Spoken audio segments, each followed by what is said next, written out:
Today we're going to talk about the Iraq War, a conflict which lasted for 8 years between 2003 and 2011. To understand the conflict, we have to go back to the beginning, when Saddam Hussein took power in Iraq in 1979. He controlled the country by cruel means and immediately showed his offensive power by attacking Iran in 1980. The main cause behind the attack were to stop the Shia revolution in Iran from spreading into his own country.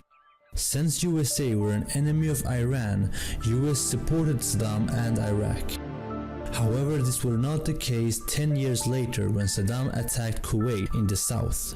The small kingdom of Kuwait lost easily against Saddam Hussein, and since Kuwait and US were close allies, Kuwait got support from Western countries, including US. US also started questioning the stance of Saddam Hussein after the invasion of Kuwait. They didn't know anymore where they had him, the former ally of US. During this time, there were thoughts about toppling Saddam Hussein from power. Soon enough, US and a group of countries started a coalition and attacked Kuwait to remove the Iraqi army from the country.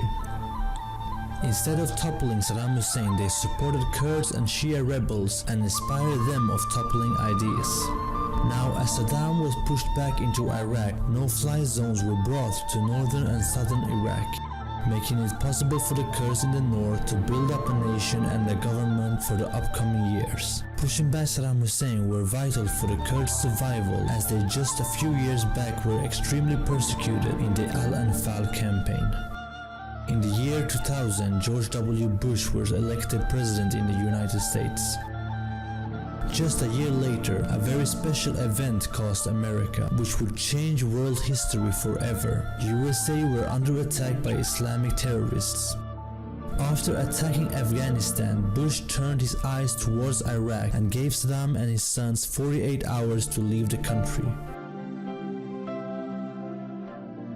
All the decades of deceit and cruelty have now reached an end. Saddam Hussein and his sons must leave Iraq within 48 hours.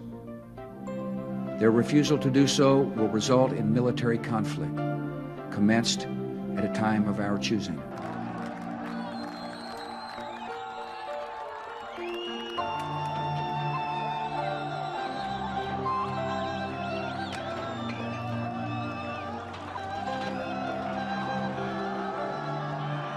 The war against Saddam's Iraq would topple the regime, and in the end of the year, Saddam Hussein were found hiding in a hole in the ground. Earlier the same year, US killed the two sons of Saddam, Uday and Qusay, in the city of Mosul after hours of intense gunfiring. The capture of Saddam Hussein, however, was calm, as the former dictator didn't fight back. In the invasion phase of the war, about 9,000 Iraqi militants loyal to Saddam Hussein were killed. The coalition lost about 150. The next year, the war went into a new phase as different rebel groups found their way into the country of chaos. On one side, Shia extremists fought trying to gain power, and on the other side, there were Sunni extremists trying to gain power. There were also a smaller group of Saddam Hussein loyals. However, the conflict had mostly evolved into a war between Shia and Sunni. Now the Second Battle of Fallujah is among the bloodiest one. At least 3,000 died in the events if you combine all numbers of casualties. In 2005, the first elections of the so-called New Iraq were held, and the year after that, many important events occurred, changing the course of the country forever. For example, the leader of al-Qaeda in Iraq, Zarqawi, were killed by US troops. The former dictator Saddam Hussein were hanged in Iraq, and Nouri al-Maliki, the prime minister of Iraq, conducted a policy which persecuted the Sunni people of the country, sparking big demonstrations and eventually violence among the Sunni minority in the country.